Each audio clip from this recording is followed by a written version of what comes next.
आता जे पेय फुटलंय म्हणजे हे पॉडकास्ट येणं असेल, त्यामुळे मला सुरुवातीचे काही प्रश्नांना उत्तरं देताना काय चाललंय असं वाटत होतं.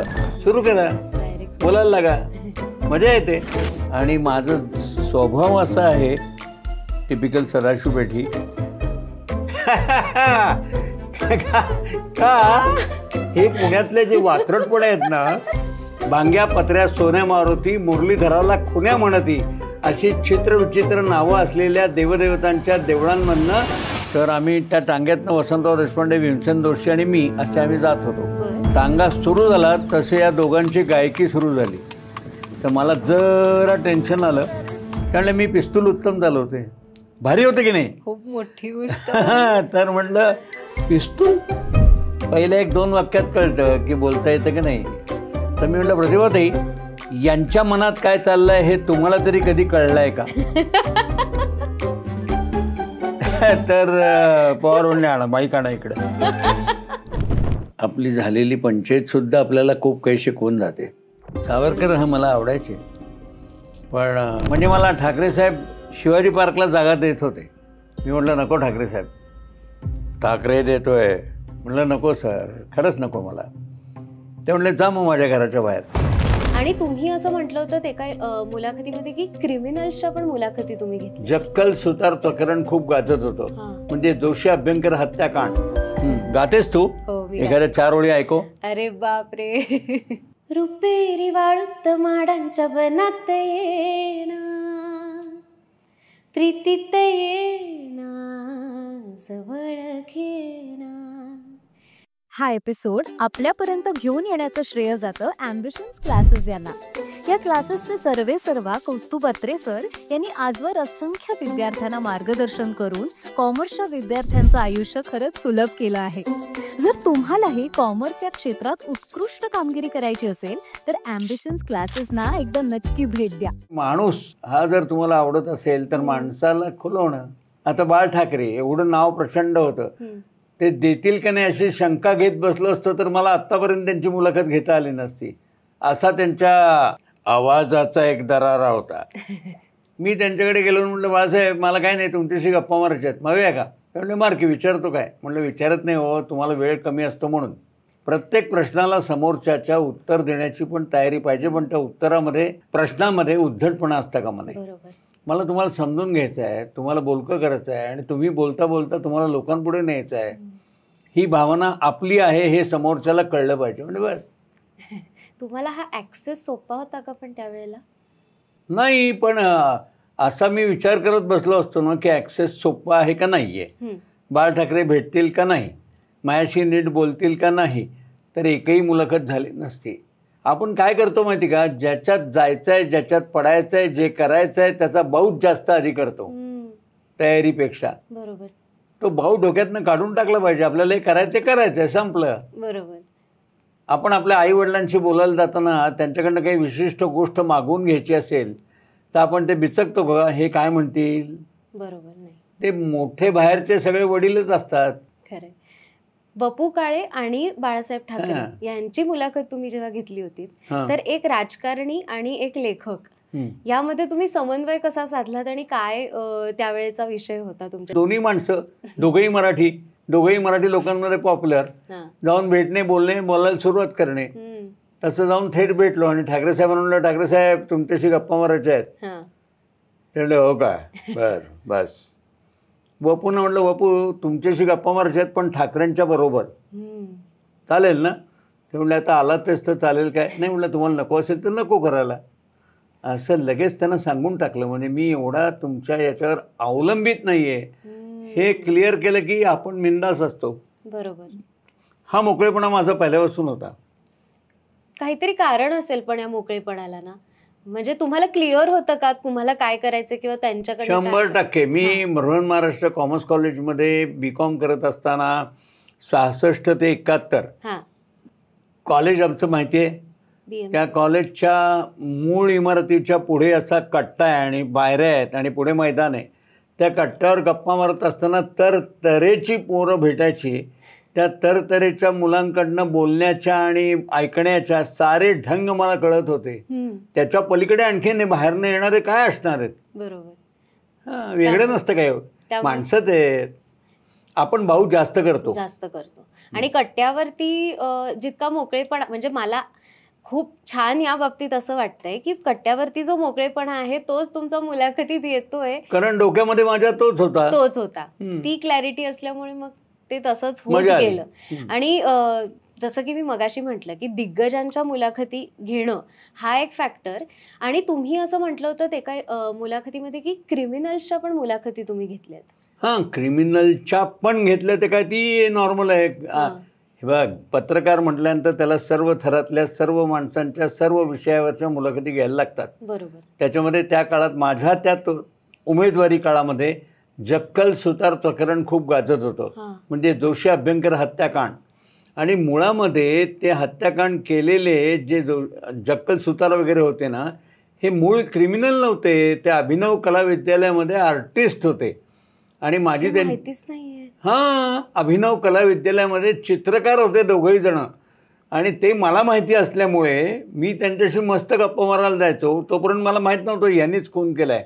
पण पकडलं गेल्यानंतर मी त्यांना म्हटलं, अरे मी या सगळ्या खुनाच्या मालिकेतल्या सगळ्यांच्या मृत्यूनंतर तिथे जाऊन आलो.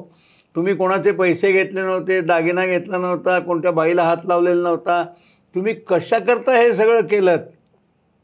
म्हटलं खरं सांगू का सुधीर? हां म्हटलं तेच हवं आहे ना मला.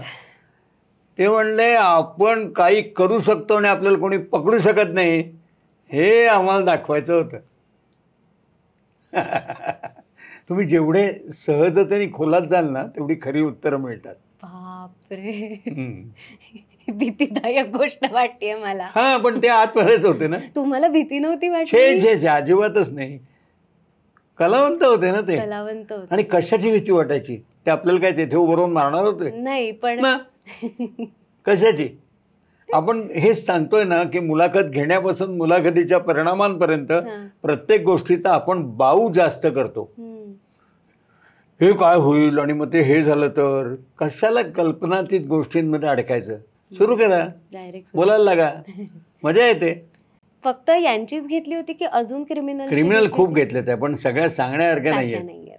पण हे क्रिमिनल्सच्या मुलाखती घेण्याचं कुठून आलं? म्हणजे त्यावेळेला तो खटला गाजत होता, म्हणजे जोशी अभ्यंकर हत्याकांड गाजत होतं आणि त्यांनी पाठोपाठ त्यावेळेला हे पडत होते ना असे मृत्युमुखी. बरोबर. तर म्हणलं हे लोकांना उत्सुकता होती ना, आणि मी मुळात कॉमन माणूस आहे, पुणेकर आहे, मलाही उत्सुकता होती. तर म्हणलं जाणून घेऊया त्यांच्याकडनं. त्यातनं गेलो भेटायला. ते हो म्हणले, ते मला ओळखत होते. ते म्हणले गाडगिळला काय करणार आहे, आपणच होतो म्हणून. सुरू केलं आणि शेवटाला ते म्हणले, हे दादा यू आर ग्रेट, तुम्ही आम्हाला ओळखूनही आमच्याशी फार छान बोललात. म्हणलं कारण तुमच्याकडनं मला काढून घ्यायचं होतं काय काय. पण मुलाखती घेणं हाच रोल होता का तिकडे? हो. बर. पण त्यांना माहित नव्हता, गप्पा मारायला गेलेलो होतो. अच्छा, बर. पण पत्रकार गप्पा मारतोय याच्यामध्ये त्या गप्पांनाही मुलाखत गृहीत धरलं जातं. बरोबर. तटस्थ पाहणाऱ्यांकडनं. बरोबर. त्या काळात पत्रकारिता खूप वेगळी असावी, म्हणजे अभ्यासक्रम म्हणून मी म्हणत नाहीये, पण काय काय करावं लागायचं पत्रकारितेसाठी? कारण हल्ली मुलं ChatGPT करतात, हल्ली मुलं इंटरनेट वापरतात. कुठल्याही तऱ्हेची आधुनिक सुविधा नव्हती. तुम्हाला भरपूर वाचन असायला लागायचं आणि उत्तम शब्दांवर हुकमत असण्याकरता असंख्य लोकांच्या भाषणं ऐकायला लागायची. आणि पुण्यात ती भरपूर होती. भांग्या पत्र्या सोन्या मारुती, मुरलीधराला खुन्या म्हणती, अशी चित्रविचित्र नावं असलेल्या देवदेवतांच्या देवळांमधनं असंख्य वक्ते रोज ऐकायला मिळायचे, त्यातनं शब्द कळायचे. आणि हे ऐकण्याच्या बरोबर ते लिहायला लागायचं. तर लिहिताना कसं लिहावं याच्याकरता लेखकांची संख्याही पुण्यामध्ये अफाट होती. ते वाचत नियमितपणे होतो. काय आहे, कुठल्याही गोष्टीची तयारी ही लागतेच. चला आता तयारी करूया म्हणून असं होत नाही. बरोबर, ती प्रोसेस आहे. हां, नाही, आणि मुळात आपण जे करतोय ते मनपूर्वक केलं तर त्यातल्या कुठल्या गोष्टीचा कुठे कधी कसा उपयोग होईल सांगता येत नाही. बरोबर. जसं तुम्ही आता म्हणालात की संस्कृती पुण्याची आणि पुण्याचं शिक्षण किंवा शैक्षणिक वास्तू आपण म्हणू शकतो इथली, किंवा वास्तू म्हणण्यापेक्षा शैक्षणिक शहर आहे हे. तर त्याचप्रमाणे इरसाल जंगड 50 हा तुमचा गाजलेला मुलगा वेगळी माणसं मधला आहे सदर. तर ती सगळी माणसं पुण्यातली होती आणि मला आठवतंय म्हणजे माझ्या घरी तुमची मला पहिल्यांदा ओळख अशी झाली की मी फार लहान होते आणि तेव्हा माझे बाबा आणि काका त्यामधल्या कुलकर्णी म्हणजे डेक्कन क्वीनवरती हात टाकून उभा राहणारा तो जो किस्सा आहे तो माझे बाबा काका सगळ्यांना सांगायचे आणि आमच्या घरात गेट टुगेदरला हशा पिकायचा. आता तुला डेक्कन क्वीनचं मी सांगतो ते म्हणजे डेक्कन क्वीननी मी रोज अपडाऊन करायचो. करणार काय, रिकामं काय बसणार, म्हणून मी डेक्कन क्वीन मध्ये C4 बोगी ही फर्स्ट क्लास पास होल्डरची बोगी होती. त्यामध्ये बँक ऑफ महाराष्ट्राचे चेअरमन वसंतराव पटवर्धनांपासून ते असंख्य उद्योगपतींपर्यंत सगळेजण असायचे. बरोबर. तर त्यांच्याशी जाऊन मी गप्पा मारायचो. बरोबर. आणि गप्पा मारायला गेल्यानंतर कोणी नाही म्हणत नाही. त्या गप्पा मारता मारता मारता माणसं उलगडायची, विषय उलगडायचे आणि त्यातनं मला लिहायला आणि टीव्हीवर घेऊन जायला विषय मिळायचे. बरोबर. त्याच्यामध्येच हा कुलकर्णी जो विषय तू काढला तो कुलकर्णी एकदा डेक्कन क्वीनमध्ये असा खाली वाकून आला. बरोबर. तर त्याला म्हटलं तुम्ही असे उभे राहो. तर तो म्हणलं की हां. नाही म्हटलं तुम्हाला सारखं नम्रतेने वाकावं लागतं याचा त्रास नाही होत. ते म्हणलं अरे करू काय बाबा, आहे आता उंच, त्याला काय करणार. आता एरवी काय माहिती का, नवा मुलाखतकार तुम्हाला नेहमी नम्रतेने वाकून जायला लागतं याचा त्रास होत नाही का हेच म्हणला नसता, त्याला राग आला तर.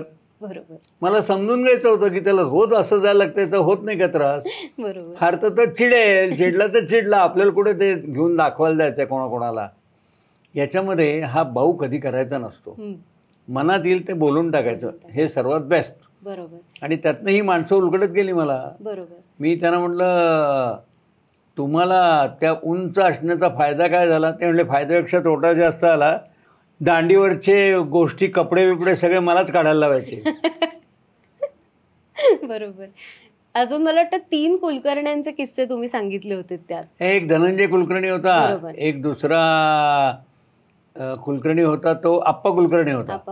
आप्पा कुलकर्णी हा बँक ऑफ महाराष्ट्रामध्ये नोकरी करत होता आणि तो शिटीवर गाणी बिणी मस्त म्हणायचा.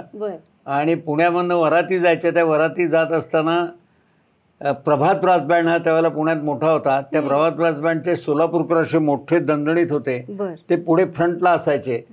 तर ते वरातीमधनं पुढे जात असताना हा त्यांच्या पुढे जाऊन चिंच खायचा. का यांनी चिंच खाल्ल्यामुळे त्यांच्या तोंडाला पाणी सुटायचं आणि वाजवता यायचं नाही. अरे नाही.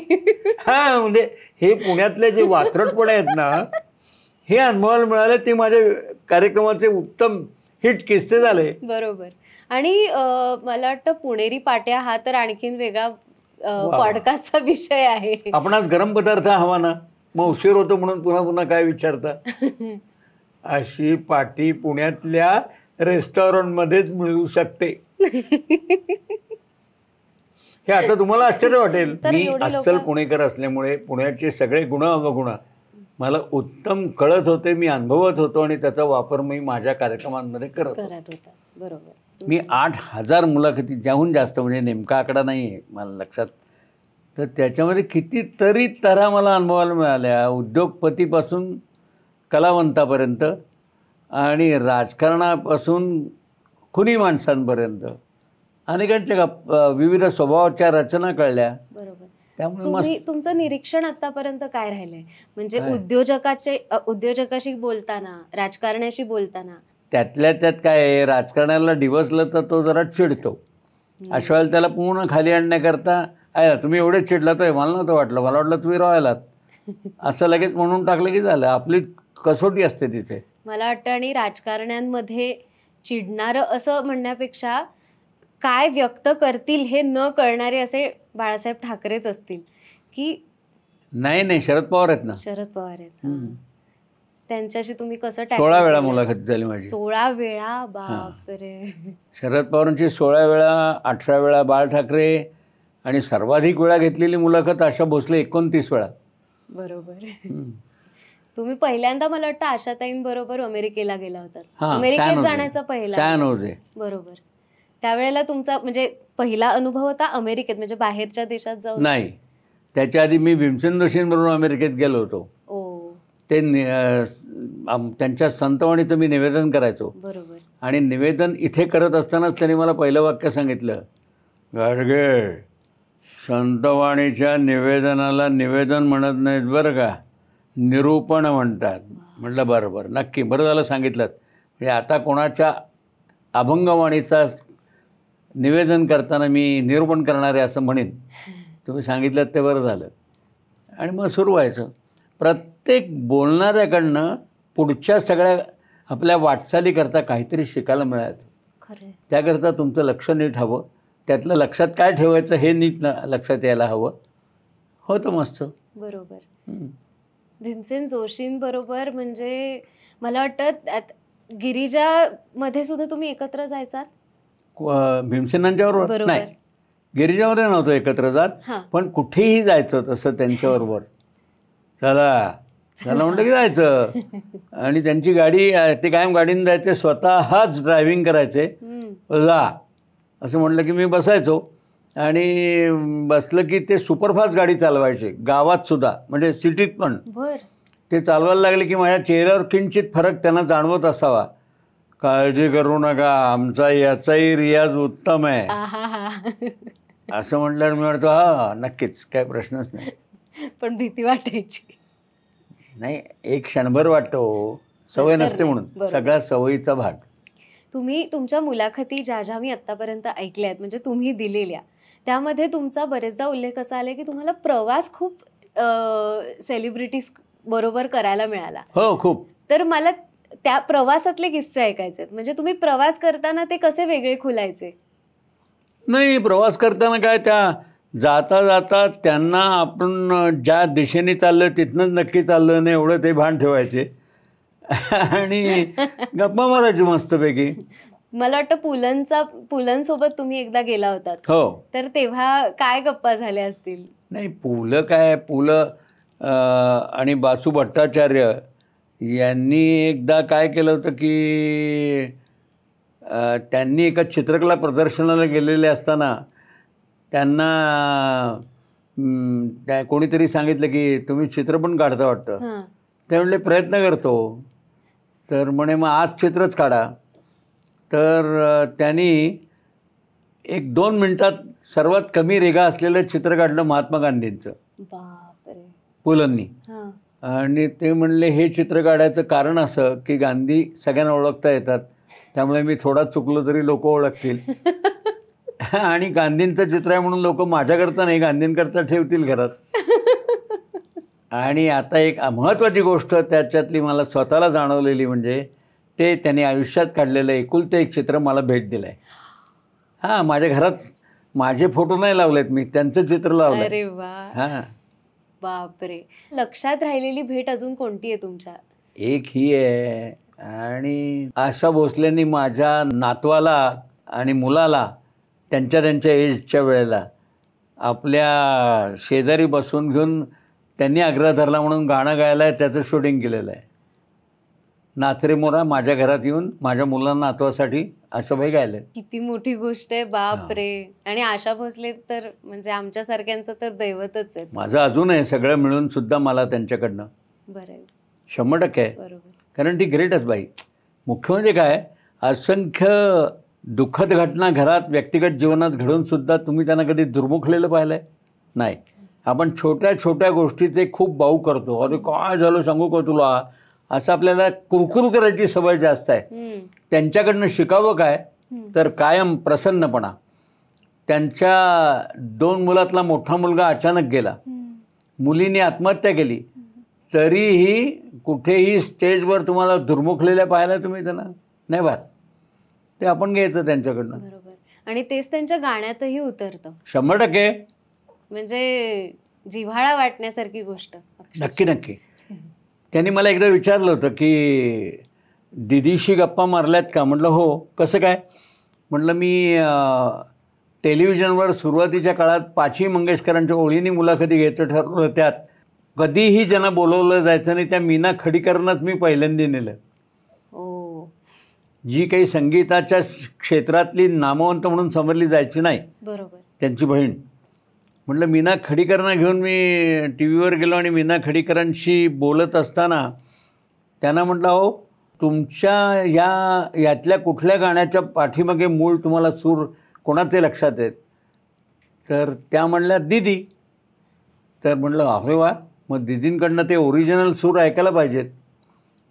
त्यामुळे असं म्हटलं हां. त्यामुळे दीदी असं म्हणून त्यांनी स्टुडिओतनं हाक मारली. मला माहिती नाही दीदी तिथे आल्यात स्टुडिओत. तर दीदी आल्या आणि कॅमेऱ्याच्या समोर टेलिव्हिजनच्या मुलाखतीत माझ्या शेजारी येऊन उभ्या राहिल्या. त्या पहिल्यांदा माझ्या शेजारी उभ्या राहत होत्या. तर एवढी भारी ग्रेट बाई. तर मला जरा टेन्शन आलं. पण त्यांना म्हटलं ह्याची मूळ चीज तर याची म्हटलं मूळ चीज तुम्ही म्हणता ना छान. त्या म्हणले हां. गाणं होतं ये जवळ ये प्रिय सखया भगवंता. त्याची चीज त्यांनी म्हटली आणि नंतर ते गाणं म्हटलं. आता ही माझी काय काही भाग्य आहे की लताबाईंनी माझ्या शेजारी उभं राहून चीज म्हणणं. किती सुंदर गोष्ट आहे ही. बापरे. तुमच्या म्हणजे आता ठाकरे कुटुंब असेल, मंगेशकर कुटुंब असेल, तर ह्यांच्या मुलाखती घेणं हे एक झालं, हा एक प्रोफेशनल असण्याचा भाग झाला. पण तुमचा इतका दृढ स्नेह त्यांच्यासोबत जो तयार झाला काळानुरूप किंवा तुम्ही सतत त्यांच्या भेटीगाठी होणं, तर ह्या सगळ्या गोष्टी कशा काय साध्य करता आल्या तुम्हाला? म्हणजे चला आता दृढ संबंध करूया असं म्हणून होत नाही. बरोबर. तुम्ही कायम बरं बोलायला लागतं, बरं वागायला लागतं. तुमच्याकडनं मला काहीही नको आहे हे तुम्ही त्यांना आपल्या अप्रत्यक्ष वागण्यातनं दाखवायला लागतं. लोक लगेच ते जरा हे माझं हे करतं का, काही मागायला जायचं नाही. आपल्याला मिळायचं ते मिळतं, मिळणार नाही ते नाही मिळत. ही भावना पक्की ठेवलेली असली की सदाशिवपेठ पुणे हे डोक्यात असलं की मग काय नाही वाटत. आणि मग तीच माणसं आपल्याशी आपणून बोलायला लागतात, आपल्याला काय काय ऐकवत असतात. आता ये जवळी ये प्रिय सखया भगवंताची मूळ चीज दिदीने मग आम्हाला ऐकवली ती. यापेक्षा अजून आणि काय पाहिजे. तुम्ही आणि दिदी ना मी म्हटलं अगदी कोणाला माहीत नसलेला असा तुमचा एखादा वेगळा पैलू जरा मला ऐकायला आवडेल. लोकांना सांगायला का तुम्हाला ऐकायला, असं त्यांनी मला विचारलं. नाही म्हटलं मला जाणून घ्यायचं आहे की एवढी ग्रेट गायिका आहात तुम्ही. त्यामुळे मी पिस्तूल उत्तम चालवते. भारी होते की नाही? खूप मोठी गोष्ट.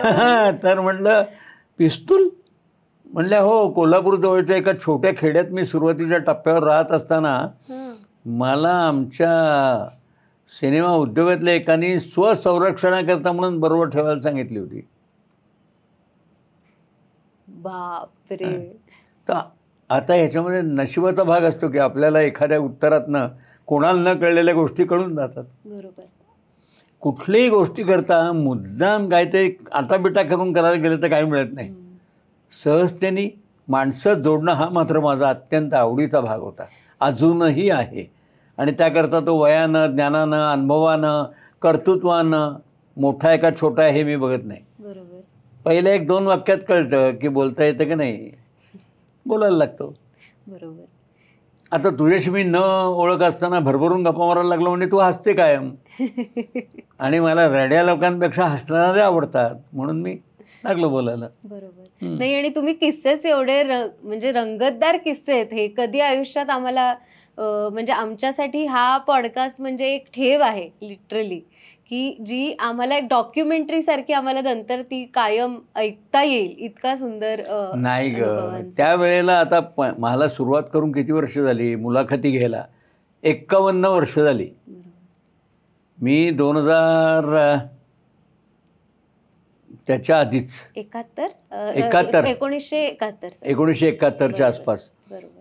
तर तेव्हापासूनचे सगळे नामवंत आहेत, त्यांचे किस्से भारी होतेच. बरोबर. आणि त्यावेळेला म्हणजे आता जे पेय फुटलंय म्हणजे हे पॉडकास्ट येणं असेल किंवा मुलाखतींचं स्वरूप टेलिव्हिजनवरती सुद्धा असेल, तर हे खूप वाढीस लागलंय. त्यावेळेला तर फक्त तुम्ही होतात.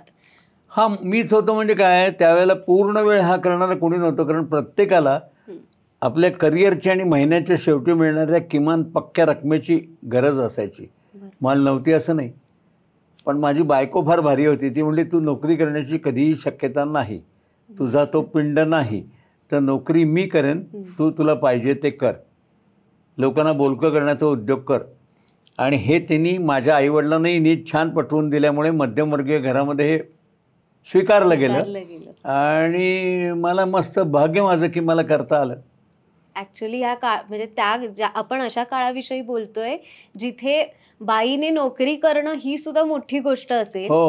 तर तिथे तुम्हाला त्यांनी हे सांगणं ही खूपच भारीच होती गोष्ट आहे. मुळात एकत्र कुटुंब सांभाळायचं, 2 काका, 5 आत्या, आई वडील, आजी आजोबा, अशा सगळ्यांचं त्यांचे खाद्यपदार्थ आवडीनिवडी, पुन्हा माझ्याकडे लक्ष द्यायचं. भारी होती ती. दुर्दैवानं ती लवकर गेली. म्हणजे माझा सगळा सक्सेसचा भारी वरचा टप्पा आहे तो तिला नाही बघता आला. त्यांच्यासाठी तुमच्याबद्दलची सगळ्यात कौतुकाची गोष्ट कोणती होती? म्हणजे असं कधी घडलं होतं प्रसंग एखादा की तुमच्या बायकोला त्याबद्दल खूप छान वाटलं? मी चित्रही काढतो हे तिला फार आवडायचं. हो का? हां. आणि मी चित्र काढायचो. माझं एक छोटं पुस्तक अलीकडच्या काळात काढलं आहे. त्याच्यामध्ये जगन्मित्र सुधीर गाडगीळ. हां, त्याच्यामध्ये मी काढलेली 4 चित्र छापली आहेत. बरोबर. मी काही चित्रकार नाही, पण ती चित्र चांगली आलेत. मी ह्याच्या खाली काढत नाही, कारण ह्याच्या खाली वेडावाकडे येऊ शकतं. चेहरा फक्त डोळ्यात बघतो, डोळे करेक्ट आले म्हणजे आलंच. बरोबर. तुम्हाला जगन्मित्र असं म्हटलं गेलंय. सगळे सेलिब्रिटीज तुमचे मित्र होते, झाले, कायम राहिले. तुमच्यासाठी असा जवळचा कुठला तुमचा मित्र आहे की जो कायम राहिला? माझ्यासाठी? तुमच्यासाठी? सगळेच माझे सगळे. आणि अगदी खरं सांगू का, अगदी खरे जे माझे मित्र झाले ते त्यात क्षणी चला आता मैत्री करूया म्हणून झालेले मित्र नसतात. बरोबर. ते मित्र होतात आणि मग रेंगाळतात. त्यातले बरेचसे माझे मित्र गेले, कारण आता माझं वय 75 चालू आहे. ते बहुतेक जण 60 ते 70 मध्येच खपले. तर तो एक वेगळा भाग असतो. पुणे आणि पुण्याचे कट्टे हा एक वेगळा विषय आहे. म्हणजे मला वाटतं मंडईचा एक कट्टा आहे, गिरिजाचा कट्टा. मंडईचा कट्टा हा फार पूर्वी रात्री असायचा फक्त. खन्नाच्या रेस्टॉरंटच्या बाहेरच्या फुटपाथवर. बर. खन्ना म्हणून होता, त्याचं रेस्टॉरंट होतं तिथे. रेस्टॉरंट कसलं म्हणायचं, एक उघड्या बिन दरवाजाचं हॉटेल. तिथे आम्ही गप्पा मारत बसायचो. काय आहे, पत्रकारितेमध्ये रात्रीचं जागरण आणि उशिरा घरी येणं हे नॉर्मल होतं. त्यामुळे कधी त्याच्या कट्ट्यावर, मग कधी कधी जरा बऱ्या हॉटेलमध्ये, कधी मित्रांच्या इथे, कधी गिरिजासारख्या ओपन हाऊसमध्ये. त्यावेळेला गिरिजा रेस्टॉरंट नव्हतं, त्यांचं साधं रसवंती घोराळ होतं. त्याच्या बाहेर आम्ही बसायचो. तिथेच किती वेगळे वेगळे अनुभव ऐकायला मिळाले असतील. पण नुसते ऐकून चालत नाही. माझी एक सवय होती, ती मला खूप उपयोगी पडली. मी गेली 55 वर्ष नियमितपणे रोज झोपण्यापूर्वी 4 वाजले जरी झोपायला तरी डायरी लिहितो. तर डायरीमध्ये घडणाऱ्या सर्व घटना आणि भेटलेली सर्व तऱ्हेची व्यक्तिमत्व यांच्याविषयी सविस्तर माझी इम्प्रेशन्स लिहितो. अरे वा. त्यातनं माझ्याकडे असा स्टॉक तयार होतो ना की त्यांच्यापैकी कोणी उद्या मोठं झालं आणि मुलाखत घ्यायची वेळ आली तेव्हा नुसती डायरी चालली तर त्यांनाही अपेक्षा नसलेले प्रश्न येतात आपोआप. कारण तुम्ही ते जगलेलंच असतं, त्यामुळे तुम्हाला ते एकदम डोक्यात. तुम्हाला माहिती आहे असं ते दोनदा करतात. कसलं भारी. आणि अजून एक म्हणजे अन्या पानवाला हा एक, तुम्ही अजूनही जाता तिथे? मी दर शनिवार रात्र. अरे वा. शनिवार रात्री जातो आणि तिथे बाहेर थांबलेला असतो. तिथे सर्व तऱ्हेचे पत्रकारांपासून राजकारण्यांपर्यंत आणि कलावंतांपासून खेळाडूंपर्यंत सगळे जमतात. बरोबर. त्यांच्याशी गप्पा मारतो. मजा येते. मजा येते. पान मला हे खूप अप्रूप. मला पानात रस नाही फार, माणसात रस आहे. माणसात रस आहे. मी काहीतरी भारी वेगळ्या पद्धतीचं पान खातो असं काही नाही. म्हणजे चांगलं म्हणा वाईट म्हणा, पण मला कुठलंही व्यसन नाही. म्हणजे मी दारू नाही, सिगरेट नाही, पान नाही, खाण्यामध्ये सुद्धा शुद्ध शाकाहार. माझी मुलं नातवंड खातात, मुलगा नाही नातवंड खातात, पण मला नाही आवडत एवढं. त्याचं कारण मी अगदी शाळेच्या काळामध्ये ताजे मारलेले आमच्या नुमोवीच्या पाठीमागच्या बाजूला प्राणी असे टांगलेले असायचे, ते पाहिल्यामुळे माझ्या डोक्यात नसते गेलं आहे. त्यामुळे खाण्यामध्येही काही वेगळं नाही. त्यामुळे मी त्यातल्या त्यात लोकांच्या दृष्टीने बरा झालो. मुलाखती घेण्याचा तुमच्या स्वभावावर कसा परिणाम होत गेला? घेण्याचा स्वभाव मुळात माझा लोकांमध्ये मिक्स होण्याचा, गप्पा मारण्याचा, त्यात आनंद घेण्याचा असल्यामुळे मुलाखती उत्तम होत गेल्या. मुलाखती घेण्याचा काय उलटा परिणाम होणार, आपण मुळात असतो ते असतो. त्यामुळे तुम्हाला ते क्लिक झालं आणि ते करत राहण्याची ती, म्हणजे मला वाटतं त्याच्यात एफर्टलेस खूप आहे ना हे, की एफर्टलेस नाहीये, मांडणी एफर्टलेस वाटेल, पण म्हणजे बोलण्याची पद्धत, निवडण्याची वाक्य, आठवलेले शब्द हे वाटेल, पण मुळात उत्तम अभ्यास आणि उत्तम माणसाच्या विषयीचं भान असायलाच लागतं. कारण अस्सल पुणेरी इतके तरतरेचे लोक भेटलेले होते. आता मगाशी आपला भीमसेन जोशींचा विषय निघाला. एकदा मी त्यांच्याबरोबर कलकत्त्याला गेलो होतो. तर कलकत्त्यामध्ये हिरवे टांगे आहेत. हिरवे टांगे, रंग हिरवा. तर गुरुजी मला म्हणाले की आम्ही विमानाने उतरलो, हॉटेलला गेलो, हॉटेलातून बाहेर पडल्यावर ते म्हणले आज गाडी बिडीने जाता आपण हिरव्या टांग्याने जाऊया का? जाऊयास, तुम्ही म्हणाल ते. बरोबर. आमच्याबरोबर वसंतराव देशपांडे पण होते, म्हणजे त्यांच्यामुळे होते, माझं काय संबंध. तर आम्ही त्या टांग्यातनं वसंतराव देशपांडे, भीमसेन जोशी आणि मी असे आम्ही जात होतो. टांगा सुरू झाला तसे या दोघांची गायकी सुरू झाली. आणि एका वळणावर टांगा थांबला तसे हे थांबले. हे थांबल्यावर तो टांगेवाला मागे वळून म्हणाला, अरे पुरिया धनश्री अच्छा चल रहा था, क्यों ठहरे? त्याला हा राग माहिती होता. तेच सांगतोय की माझ्याकडे बघून मी असंच तुझ्यावर असं केलं, तर माझ्याकडे बघून भीमसेन जोशी म्हणाले, तुला मी म्हणतो ना कधीही कोणालाही दुय्यम समजू नका. कोणाला काय येत असेल याचा आपल्याला अंदाजही नसतो. काय किस्सा आहे हा, खूपच भारी. भीमसेन जोशींसोबत म्हणजे ते व्यक्तिमत्वच असं आहे की त्यांच्या बोलणं आम्हाला हो सगळे, म्हणजे तुमच्या बाबतीत तर असं झालं की कोणी ग्रेटच तुमच्या सकट. तसंच झालं, सगळेच ग्रेट. आणि सुदैवानं माझी पुरेसं वय, अनुभव, पात्रता नसताना हे सगळे मोठे ज्येष्ठ लोक त्यांनी मला सांभाळून घेतलं. नसताना पात्रता कसं म्हणता तुम्ही सर? म्हणजे त्यांच्या तुलनेत मी छोटा होतो, पण सांभाळून घेतलं मला. APJ अब्दुल कलाम, काय बोलावं त्या माणसाबद्दल. पण तुमचा एक किस्सा मी पुस्तकात वाचलाय की परमेश्वराची लेकरं, ती समोरची पोरं जी दाद देत होती, तो ऐकायला आवडेल. परमेश्वराची लेकरं म्हणजे काही नाही. आम्ही एका कार्यक्रमाला गेलेलो असताना तिथे अब्दुल कलाम हे बोलायला उभे राहणार, तर मला राष्ट्रपतींच्या वेळेला साधारण एक स्टेप खाली उभं राहायचं असतं निवेदकाने, तसा मी उभा होतो. तर त्यांनी माझं नाव घेतलं, म्हणले Sudhir Gadgil please come here. तर मी वर येता येता स्टेजवरनं येऊन इथे यायचं होतं, तर मला कळलं नाही ह्यांना माझं नाव कसं माहिती. तर स्टेजवरनं येताना प्रमोद महाजन वर बसले, ते म्हणले त्यांनी आमच्याकडनं तुमचं नाव माहिती करून घेतलं होतं. आणि मी गेलो त्यांच्या शेजारी उभं राहिलो, तर ते समोरच्या बाजूला बघत काय काय काय काय काय काय छान बोलत होते. ते ऐकल्यावर त्याचं मराठी भाषांतर मी त्यांच्या बोलण्याचं करत होतो, कारण समोरच्यांना त्यांचं हिंदी किंवा इंग्रजी नेमकं कळलेलंच असं नाही, जरासा हाय स्टँडर्ड होतं म्हणून. तर त्यामुळे ते सगळं मी त्यांना समजावून देतो. हे कळल्यावर कार्यक्रम संपल्यानंतर साधारण राष्ट्रपती लेवलची माणसं निघून जातात. त्यांनी माझा हात हातात घेतला, स्टेजवरनं खाली उतरले, खाली एक कोच टाकायला सांगितला, त्या कोचावर मला शेजारी बसवलं आणि म्हणले चला बोलूया. अरे वा. आणि अशा अनौपचारिक गप्पा माझ्या त्यांच्याबरोबर झाल्या, काहीही माझी पात्रता नसताना. बापरे. मला हे विचारायचंच आहे की एखाद वेळेला असं झालंय का की तुमची तयारी नव्हती किंवा ती मुलाखत ठरलेलीही नव्हती, पण ती अचानक तुम्हाला घ्यावी लागली आणि त्यावेळेला तुमचं प्रसंगावधान? अशा अनेक असतात. प्रसंगावधान काय, छान बोलत जायचं, बोलता बोलता अडलं तर सॉरी म्हणायचं, नाही अडलं तर आनंद व्यक्त करायचा. हे काय फार आपण बाऊच, मी मगाचपासून सारखं म्हणतोय ना की आपण बाऊच जास्त करतो बोलण्याचा, त्याच्या परिणामांचा, समोरच्याच्या व्यक्तित्वाचा. हे काही करायचं कारण नसतं, मस्त जावं. बरोबर. तुम्ही मातोश्रीवरती त्यावेळेला अनेकदा तुमच्या भेटीगाठी झालेल्या आहेत. आम्हाला जाणून घ्यायचं त्यावेळेचं मातोश्री कसं होतं, म्हणजे त्यावेळेला तो ऑरा काय होता?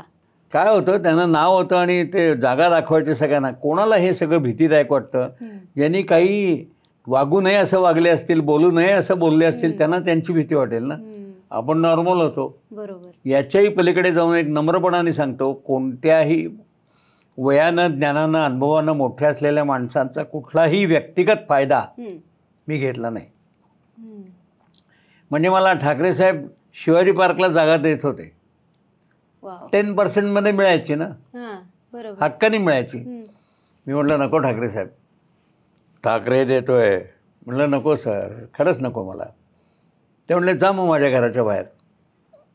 मग त्यांनी मला, मी म्हणलं येस जातो. मी ताबडतोब बाहेर आलो आणि गेलो. का त्याच्याबद्दल दुःख वगैरे व्यक्त न करता बाहेर गेलो.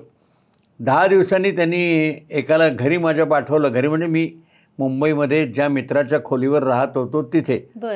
आणि मला घेऊन ते मातोश्रीवर गेले पुन्हा. तिथे त्याने मला मिठी मारली आणि म्हणे तू भिकमंगा नाही आहेस याचा मला आनंद आहे. बापरे. आपले काय माहिती काय, या ज्येष्ठांबद्दल गैरसमजच जास्त असतात. कारण आपल्याला तेवढी उंचवडीच नसते. बरोबर. आणि खूप अर्धवट माहिती समोर येत असते किंवा विचार करण्याची पद्धती अर्धवट असते. बरोबर. माझी नव्हती. मी सर्व माणसांना भारी समजायचो. तर आपण त्यांच्यापुढे नम्रतेने राहायचं. शिकता येईल तेवढं शिकायचं, नाही शिकता येईल सोडून द्यायचं. हां म्हणजे किती अप्रोचच खूप मस्त आहे हा.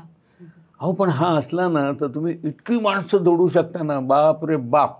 सध्या काय वाचताय सर? आत्ता मी ताजं असं म्हणजे वाचलं काल काल काल काल चरित्र वाचतोय मी. बर, ओके. चरित्र वाचायला आवडतं तुम्हाला? चरित्र, आत्मचरित्रातनं अख्खं त्या समजा विषय एखाद्या सिनेमा इंडस्ट्रीतल्या माणसाचं चरित्र वाचलं तर त्याचा तो सगळा काळ तुमच्या समोर येतो. बरोबर. उद्योगातल्या माणसाचं वाचलं तर त्याचा सगळा काळ समोर येतो. बरोबर. शंतनुरावांचं वाचत असताना उद्योजकाचं जग कसं होतं ते सगळं कळतं. बरोबर. उपयोग होतो त्याचा. बरोबर. आणि मग आपण किती छोटे होते ते कळायला लागतं मुख्य. त्यामुळे आपोआप नम्रता राहते. तुमच्या आयुष्यातला सर्वोच्च क्षण कोणता वाटतो तुम्हाला? सर्वोच्च क्षण माझ्या बायकोशी मी केलेलं लग्न. अरे वा. तुमचं लग्न कसं झालं, म्हणजे तुम्ही कुठे भेटलात विचारू शकते मी? ती विचारू शकते. प्रश्नकर्त्यांनी कधी शकते असं विचारायचं नसतं, विचारून टाकायचं असतं. तू ते आधी केलंस आणि शकते असं दाखवलंस. तर माझी बायको मला मैदानावर भेटली. ती बास्केटबॉल प्लेयर होती आणि पहिल्या लेडीज क्रिकेट टीममध्ये 1 डाऊनला खेळायची. तर ती तब्येतीने थोडी जाडी होती तरी सुद्धा ती क्रिकेट छान खेळायची म्हणून मी तिला जाऊन भेटलो आणि गप्पा मारायला लागलो. बरोबर. आणि तिला म्हटलं आपण आज संध्याकाळी भेटूया का? तर ती म्हणली मी राहते वाडी हॉस्पिटल समोर सुभाषनगरमध्ये, तुम्ही संध्याकाळी तिथे या मग आपण जाऊ. तर म्हणलं येतो. मी तिथे गेलो तर तिने सांगितलं मी तुम्हाला इथे अशाकरता बोलवलं आहे की तुम्ही मला जे विचारलं ते माझ्या आईवडिलांना विचारा. हां. तर म्हणलं ही शार्प एकदम क्लिअर हुशार आहे. आणि तिथे ठरवलं लग्न करायचं. तुम्ही प्रपोज केलं की त्यांनी प्रपोज? नाही मीच केलं. साधारण प्रपोज बाई नाही करत. तुझा काय अनुभव आहे? बरोबर. माझा अनुभव असा आहे की माझ्या आई बाबांचं जर का बघितलं तर आईने प्रपोज केलंय, त्यामुळे मी या बाबतीत कन्फ्यूज होते. हे रेअर आहे, फार रेअर आहे. आई केल्यासारखं करते, तिला माहिती असतं हा होच म्हणणार आहे म्हणून. पण त्यावेळेला जेव्हा म्हणजे पूर्वी असं असायचं, म्हणजे हल्ली ती पद्धत जरा बदलली आहे, पण पूर्वी सेटल व्हावं लागायचं आणि मग ह्या सगळ्या लग्नाच्या गोष्टी यायच्या.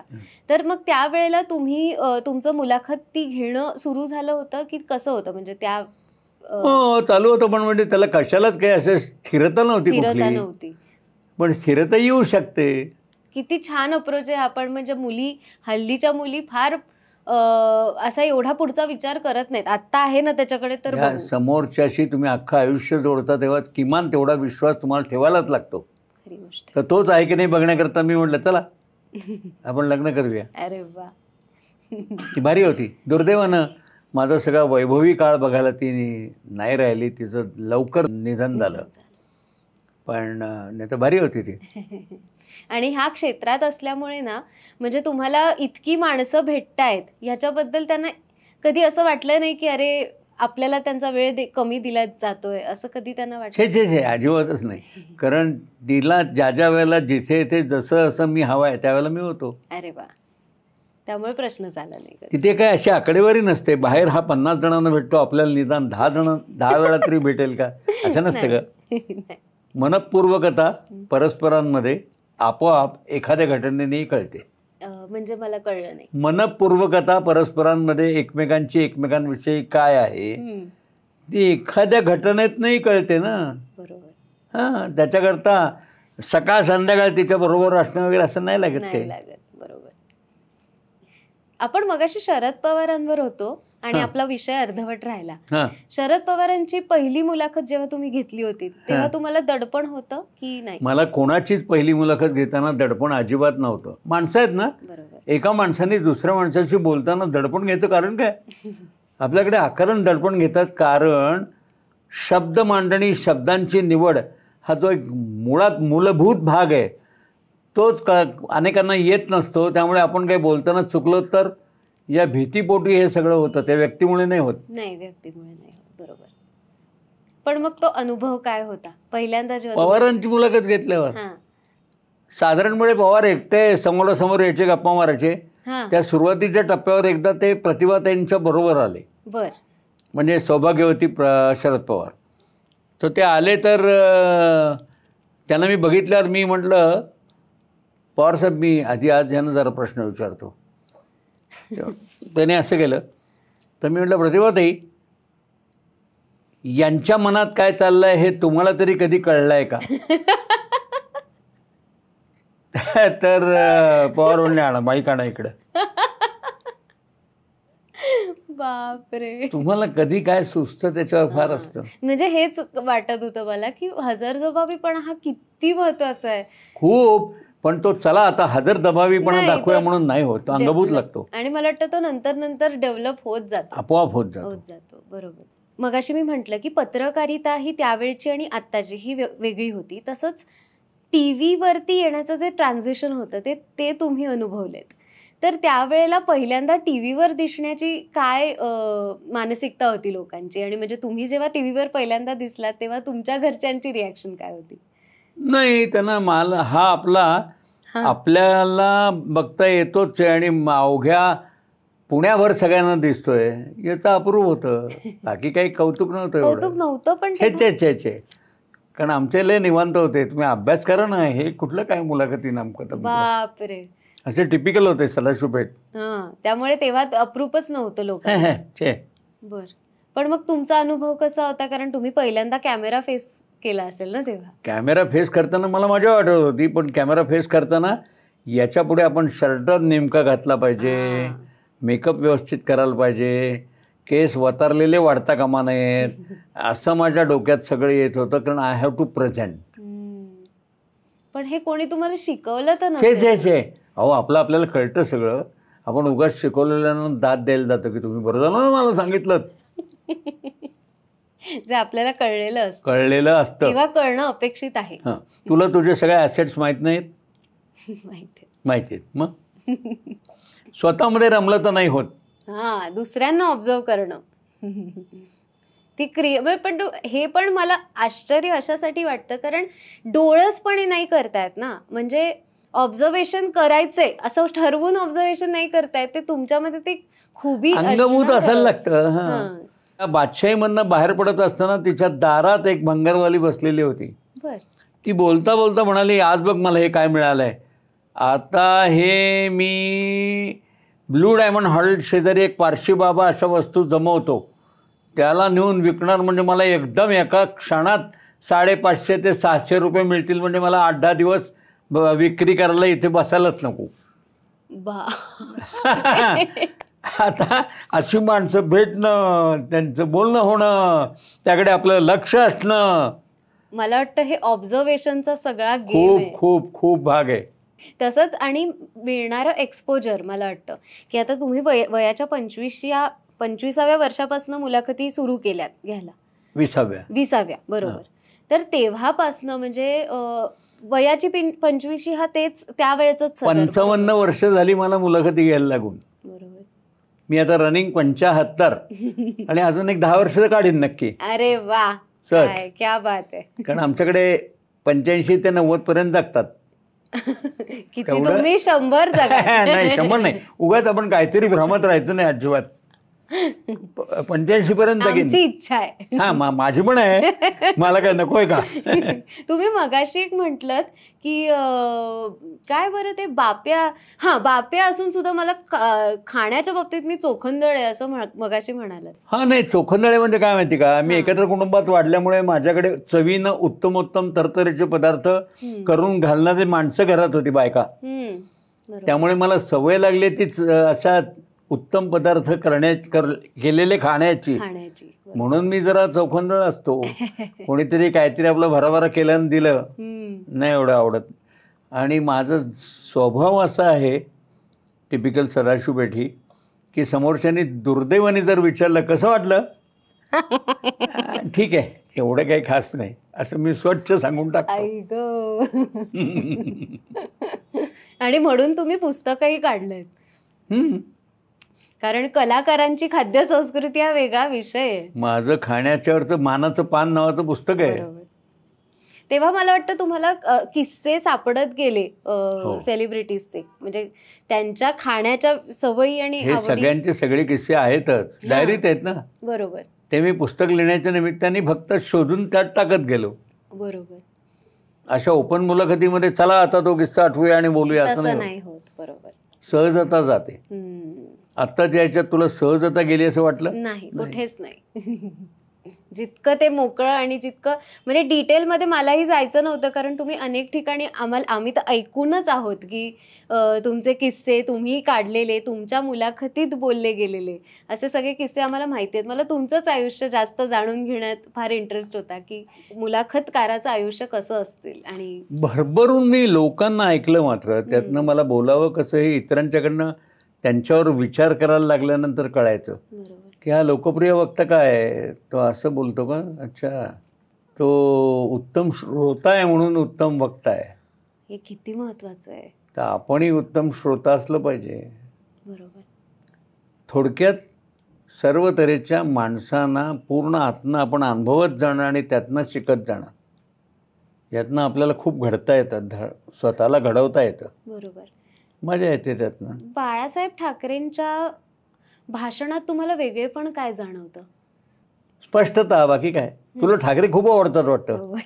हा, कारण तू पुन्हा पुन्हा ठाकरेंवर येतेस म्हणून मुंबईची आहे ना. मुंबईचा मी पण होतो कार्यक्रमात. अस्सल पुणेकर आहे मी, पण मी पण होतो. पण काय मला आवडले, पण ठीक आहे ना, म्हणजे आवडायचे मला ते. एक तर मायाशी फारच उत्तम होते. बरोबर. ह्या किस्सा तर फारच महत्वाचा होता, म्हणजे किंवा वेगळा होता की त्यांनी सेना भवनामध्ये तुम्हाला घर ऑफर केलं जे तुम्ही नाकारलं. ही किती मोठी आणि महत्वाची गोष्ट आहे. महत्व नाही, तुम्ही स्वभावामध्ये कोणाची ऑब्लिगेशन घेण्याचं नाही ठेवलं तर होतं. हे ते मिंधे पण नको वाटत. खरं सांगू का, आपल्याला जी गुणवैशिष्ट्य इतरांची वाटतात ना, त्यांचा जर मागे वळून विचार केला ना, तर ते नॉर्मल जगणं आहे. खरं आपल्याला जमलेलं नसतं म्हणून आपल्याला ते ग्रेट वाटतं. हे किती खरं आहे. खूप खरं आहे हे. कारण आम्हाला ते म्हणजे आता आपल्याला हल्लीची पिढी सांगायचं झालं तर इतकी स्वतःमध्ये मग्न आणि पटकन घेऊ वाटतं ऑफर झालेलं, आणि त्याच्यामध्ये सारासार विचार कदाचित नसतो. आणि तुमच्या सारख्या लोकांकडे बघितल्यानंतर आम्हाला असं जाणवतं की सारासार विचार किती महत्वाचा आहे, आपली तत्व किती महत्वाची आहे. ती सगळ्याच गोष्टीत असतात. बरोबर. मजा येते. आपली झालेली पंचायत सुद्धा आपल्याला खूप काही शिकवून जाते. म्हणजे हुकलेल्या गोष्टी, न भेटलेली माणसं, अशा गोष्टी शिकवून जाते बरंच काही. कोणती माणसं? खूप आहे. आवडेल मला ऐकायला सर. तसं अगं खूप आहे, खूप आठवत बसायला लागतात. सावरकर तुम्ही एका ठिकाणी म्हटलं होतं. सावरकर हा मला आवडायचे, पण नाही भेट झाली माझी त्यांची. भेट झाली पण मुलाखत अशी नाही झाली. मला भेटले ते शिवाजी पार्कला, दादरला, बंद शर्ट, अरे वा, टोपी काळी. मी नमस्कार केला आणि बाजूला झालो. पण हेही भाग्याचंच आहे ना. नाही, तसं मी खरं सांगू का, भाग्यवानच आहे. कारण मला माझ्या पात्रतेपेक्षा जास्त ग्रेट माणसं ममत्वानं भेटली. ममत्वानं हे महत्वाचं आहे. आणि माझी पात्रता लक्षात न घेता हे महत्वाचं. मी काही भारी नव्हतो. नाही, आमच्यासाठी तर तुम्ही भारी आहात. आई वडिलांना कौतुक वाटावी अशी कोण, कारण काय असतं, आपण खूप काय काय कमवतो आणि पण आपल्याला तिथे ती पोचपावती तिथेच मिळते जेव्हा आई वडिलांना कौतुक वाटतं आपल्याविषयी. तर तसं आई वडिलांना केव्हा कौतुक वाटलं तुमच्याविषयी? माझ्याबद्दल? हो. माझ्याबद्दल काय, मुळामध्ये हा बोलतो बरा, येणाऱ्यांचं स्वागत करतो बरा, खाणं याची कुरकुर न करता होतं, याचा कौतुक होतच त्यानं. बरोबर. तुझ्या कुठल्या गोष्टीचं कौतुक आहे तुझ्या घरात? आपली औपचारिक नाहीये म्हणून थेट विचारतोय. मी बोलते त्याबद्दल आहे, गाते त्याबद्दल आहे. गातेस तू? हो, मी एखाद्या 4 ओळी ऐकव. अरे बापरे. मला गाणं थोडंसं ऐकता चांगलं येतं, एवढं मी कळतं नाही म्हणत, ऐकता चांगलं येतं. कारण मी देशातल्या सर्वजणांची गाणी ऐकली. बरोबर. हे माझं भाग्य. त्यामुळे ऐकव. अगदी आत्ताच्या पिढीतल्या 4 ओळी तरी ऐकायला आवडतील. अख्खं पण नकोच आहे.